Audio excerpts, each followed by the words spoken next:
Salut à tous, donc c'est parti pour une nouvelle vidéo et on démarre avec Piotr qui est pour moi parmi tous les nouveaux athlètes passés pro en classique physique la saison dernière. Celui qui sort du lot, structure incroyable, athlète génétiquement doué, je pense selon sa progression qu'il sera donc bientôt un sérieux prétendant au titre de Monsieur Olympia. Et dès cette année, il devrait intégrer le top 10 classique physique car il a terminé juste derrière Logan Franklin lors de ses débuts Olympia, ce qui laisse présager de belles choses. Pour rappel, il a déjà remporté deux compétitions post-Olympia et a donc assuré sa qualification pour Monsieur Olympia 2026. Sur ses récentes photos, il paraît énorme tout en restant en super condition avec en plus des épaules et des pectoraux qui font partie des meilleurs de la catégorie. Il possède également des quadriceps bien ronds, très galbés avec une taille minuscule et des bras très impressionnants. Il incarne pour moi parfaitement l'esthétique de la catégorie classique physique, aussi bien de face de dos et de profil, même si son point faible reste le dos sur lequel il se concentre justement tout particulièrement pendant cette période de off-saison. Pour le moment, il n'a pas réussi à battre un athlète comme José Manuel, donc l'athlète espagnol, lors du Romani Pro, mais sa pose du double biceps de face à côté de lui prouve justement le potentiel énorme qu'il possède.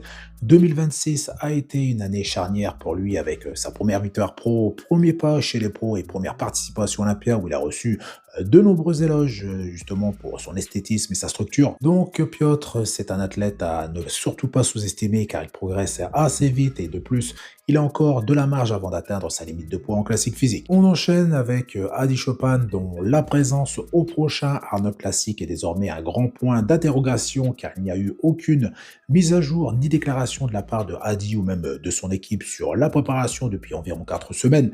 Il y a environ un mois, certains fans de body iranien se sont retournés contre Adi et ça pour la première fois. Au départ, cela se limitait aux commentaires sur la page de Monsieur Olympia, mais désormais les grandes pages de bodybuilding iraniennes ont officiellement demandé à l'équipe du festival Arnold Sport et même à Arnold Schwarzenegger lui-même de retirer Adi de la liste officielle des participants. Donc la raison est assez simple, selon eux, Adi soutiendrait le régime actuel en Iran, donc la controverse a commencé lorsque les gens ont vu la photo du leader suprême et iranien donc sur le téléphone de Adi il y a environ un mois. Mais pour être sérieux et honnête, en aucun cas, les organisateurs ou même Arnold vont exclure Adi Chopin de cette compétition, surtout que Adi est entre guillemets la star principale de cet événement. Ils ont déjà justement vendu beaucoup de places et promu Adi comme la star, donc la grande star de l'art classique et même de l'art classique UK. Et si l'on met la politique de côté, l'absence de Adi Chopin ne ferait que diminuer donc la valeur de l'événement. Par contre, s'il venait à être banni de cet événement, donc je parle de Adi Chopin et de sa participation à l'art classique, ce serait un gros coup dur pour lui. Adi a une chance de gagner plus d'1 million de dollars donc dans environ un mois. Donc ce sont les dernières nouvelles le concernant et n'hésitez pas à me donner votre avis en commentaire. Ensuite, update de Michael Krizo qui est actuellement à environ 140 kg. Donc autant dire que Krizo ne fait clairement pas semblant en se préparant pour la nouvelle saison. Il a déjà annoncé qu'il ferait le Pittsburgh Pro et le New York Pro, ce qui est un excellent choix compte tenu de son niveau actuel. Krizo n'a jamais été aussi volumineux avec en plus un body fat relativement bas, ce qui est plutôt impressionnant et ce changement vient principalement donc de son nouveau préparateur qui est Georges Farah, qui n'est d'ailleurs pas assez reconnu pour son travail. Je le rappelle, il a préparé des légendes comme Dexter Jackson, Key Green ou encore Brett Warren qui malgré sa structure battait régulièrement des athlètes mieux proportionnés et plus esthétiques. Concernant la collaboration entre Georges Farah et donc Krizo, on peut dire qu'elle est plutôt positive. Lors de sa dernière compétition qui a été le Prague Pro, il paraissait plus volumineux que l'ancien Monsieur Olympia Samson Dauda, ce qui est assez rare. Concernant l'évolution de Michael Krizo, ça ne fait aucun doute qu'il sera encore meilleur pour le New York Pro et le Pittsburgh Pro en espérant que sa taille ne s'est pas épaissie davantage et s'il parvient à affiner même que très légèrement sa taille, il a clairement la possibilité d'intégrer le top 6 à Monsieur Olympia cette saison. Ensuite ici, Mofoda qui ne s'arrête plus de poster surtout des poses de dos qui, je le rappelle, était son point faible numéro 1 à moins de 6 semaines de son tout premier Arnold classique. Mofoda et son préparateur, donc Patrick Tuor, semblent extrêmement satisfaits et très confiants de la forme qu'il présente pour justement, comme je l'ai dit, son tout premier Arnold classique. Comme je l'ai déjà dit, logiquement, il ne sera pas un facteur majeur à l'Arnold classique car le top athlète sera très dur à intégrer en sachant que tout le monde va s'intéresser au top 5 et justement cette line-up est bien trop relevée pour qu'il puisse y entrer sauf énorme surprise. Par contre, en regardant la liste actuelle du T3 Pro parmi les compétiteurs officiellement inscrits, Mo semble clairement être le favori pour remporter ce show grâce à un dos qui est meilleur que la saison dernière. Mo est devenu un bodybuilder bien plus complet, aussi bien de face que de dos, mais également de profil. Et depuis 2022, quand Mo était préparé par Annie Rambod, eh bien, il a constamment évolué, ce qui explique pourquoi Mo n'a pas fait beaucoup de compétitions depuis. La saison dernière, il n'a fait qu'un seul show, donc qui a été le Dubai Pro, puis il est directement reparti en off-saison car il voulait une vraie intersaison avec son nouveau préparateur. Donc je pense que nous allons voir un nouveau Mofoda sur scène donc cette saison avec comme objectif remporter le D3 Pro pour de nouveau monter sur la scène de Monsieur Olympia. Ensuite on enchaîne avec Joseph Palacio qui a fait pas mal parler de lui grâce à cette photo qui a été prise devant le miroir, mais Joseph n'a pas besoin de ça pour paraître énorme. Actuellement il pèse environ 136 kg et compte tenu de sa taille c'est juste un poids hallucinant. D'ailleurs il en a parlé très récemment, il dit que les choses deviennent pénibles à ce stade mais il doit maintenir ce poids un certain temps pour s'assurer donc de conserver ce nouveau tissu une fois la préparation commencée. Même si très peu de personnes le connaissent, Joseph a été l'une des révélations de 2025. Il est venu au Tampa Pro et au Texas Pro en visant le top 5 et a terminé top 3 à Tampa et deuxième au Texas Pro en battant des athlètes comme Quinton Bezwu, John Jewett et surpassant même Jordan Hutchinson sur plusieurs poses obligatoires, notamment les poses de dos et le biceps cage où il est justement incroyable et s'il avait justement participé à d'autres compétitions européennes ou post-Olympia, il aurait pu décrocher sa première victoire et sa qualification à Olympia, mais il a préféré faire une petite pause et retourner en off-saison. À noter également qu'il a pris une longue phase de récupération après ses compétitions avant de recommencer donc à pousser au niveau entraînement, alimentation, etc.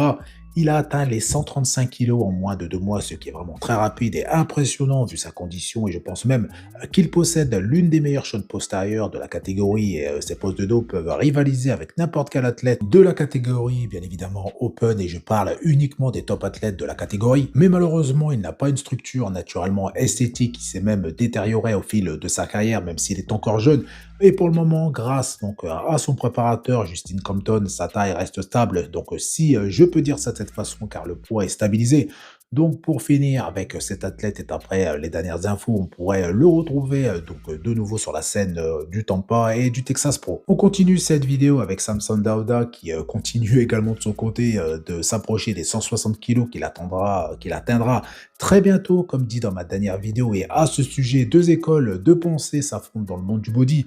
Donc d'abord, Sean Ray qui critique l'approche de Samson Dauda pour 2026, estimant que concourir après donc le poids à tout prix est une recette vers le désastre. Donc côté santé, c'est tout à fait vrai, il n'a pas tort. Donc aucun athlète, aussi doué soit-il, ne peut prétendre à être en bonne santé à un tel poids. Par contre, beaucoup ne sont pas de son avis lorsqu'il dit que Samson a perdu le titre de Monsieur Olympia parce qu'il était moins volumineux, car c'était bel et bien le cas. Samson est apparu moins impressionnant que Andrew Jack sur scène et même les juges l'ont poussé à croire que la seule façon de récupérer son titre serait de revenir avec plus de volume. Is that the right direction, or is that going to make it harder for Samson to get in shape come Olympia time? Wrong direction, bad strategy. He didn't ask me for consultation, but my optics tell me that's not healthy and it's not a wise decision. He was not knocked for losing for being too small. You know, he did too much and his body showed it. He was tired, he weathered, and he left the door open. And when you leave the door open, anybody's beatable. And no one said he was. La deuxième opinion vient de son ami, donc Fouad qui approuve à 100% l'approche actuelle de Samson. Pour lui, la version 2024 donc, de Samson Dauda, celle de son premier sacre, ne suffira pas à battre donc, la version de 2026 de Andrew Jack. Andrew continue de devenir plus volumineux, meilleur par tous les moyens, et ceux qui suivent mes vidéos régulièrement savent pourquoi je dis ça. Donc Samson, version 2024, ne suffira pas pour battre le Andrew de 2026. Donc pour Fouad Sean Ray a tort, Samson fait ce qu'il faut, ce qu'il dit c'est je vais revenir plus massif et meilleur qu'en 2024, et c'est exactement ça le bodybuilding, c'est un athlète à la génétique pour continuer à gagner du muscle, c'est ce qu'on veut voir. Et donc à ce propos, j'attends vos avis en commentaire. Doit-il absolument miser sur le volume pour reprendre le titre de Monsieur Olympia? Donc dites-moi ça en commentaire. J'ai également vu Denis James expliquer que, donc je le cite, Je vois beaucoup d'athlètes annoncer les 135 kilos, mais très peu ont vraiment l'air de peser 135 kilos.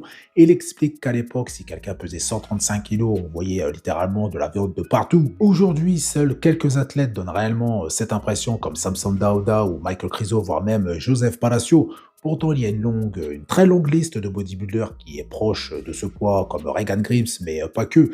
Mais aucun ne ressemble vraiment à un monstre de masse comme Ronnie Coleman ou Jay Cutler ou même Marcus Rull à leur apogée. Même Paul Dillett ou encore Key Green avaient un autre niveau de densité en hors saison. Duddy James affichait également un physique énorme, donc pourquoi cette différence aujourd'hui?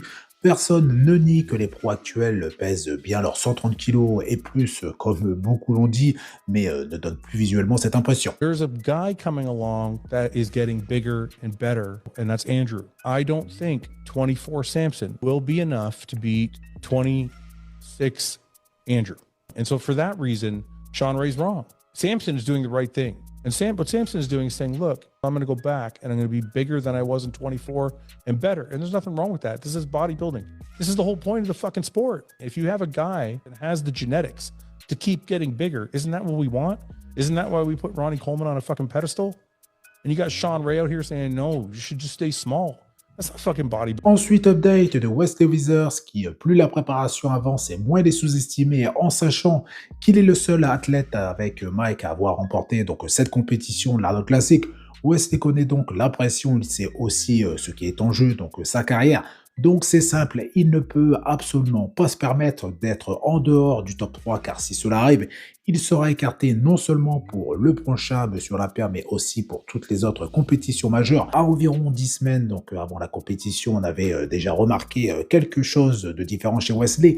Il n'était pas aussi sec ni aussi affûté qu'habituellement. Mais les récentes photos et vidéos qui ont été partagées, notamment ses poses de dos, dissipent tous les doutes par rapport à sa condition à 6 semaines du jour J.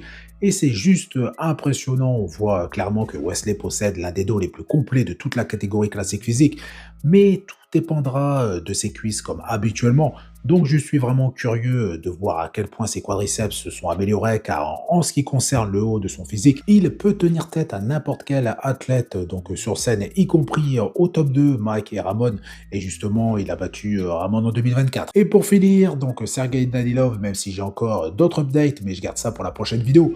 Donc Sergey qui a fait beaucoup parler après avoir exécuté pas mal de vidéos impressionnantes comme des extensions à un bras pour les triceps avec des poids hors normes ou encore des élévations latérales avec 40 kg et dernièrement en compagnie d'un ours, je pense que j'ai d'ailleurs posté ça sur Facebook ou TikTok, bref. Donc Sergey n'est pas à court d'idées et cela fait justement énormément réagir car il a utilisé de l'oxygène supplémentaire en pleine séance d'entraînement. Je crois qu'il a exécuté des shrugs avec halter, donc je n'ai plus la vidéo sous les yeux mais je vous la mettrai bien évidemment dans cette vidéo. Et comme je viens de le dire, gros coup de pub même si c'est un athlète, là on est plus sur du pur contenu pour les réseaux. Mais il a réussi son coup car tout le monde en parle, moi y compris. Donc Sergey, ce n'est pas uniquement des vidéos insolites, mais c'est avant tout un athlète qualifié pour Olympia, car je rappelle que Sergey a remporté le France Pro, donc il n'est pas fait que pour publier du contenu provoque, mais il a réussi à gagner en popularité. Donc si on passe au-dessus de ces vidéos insolites, il se révèle être aussi un excellent bodybuilder, mais attention, car sa manière où il pousse le facteur volume à son maximum, et on sait justement ce que ça implique. Donc si son objectif numéro 1 est de performer sur scène, attention, car Sergey, c'est plus de 152 kg pour environ 1m87, mais dans une condition incroyable. Et j'ai hâte de le voir sur scène car il sera déchiqueté de la tête aux pieds avec un physique énorme. Et certains, justement, sont adeptes de ce genre de physique qui est énorme, épais et déchiqueté, mais beaucoup moins esthétique. Donc pour finir, s'il réussit à ajouter encore un peu de masse musculaire au niveau de ses quadriceps, principalement sur les postes de face, il deviendra très dangereux et très complet. Côté marketing, là, on ne peut justement pas faire mieux. Je pense que justement, ce n'est pas fini. Donc voilà, c'est tout pour cette vidéo. Donc comme d'habitude, je compte sur vous pour faire péter les pouces bleus. Pensez également à vous abonner pour ne pas rater mes prochaines vidéos, car je le répète à chaque fois, mais c'est très important. Beaucoup regardent les vidéos à chaque sortie, mais ne s'abonnent pas. Donc pensez-y. Merci d'avance et je vous dis à bientôt. Salut!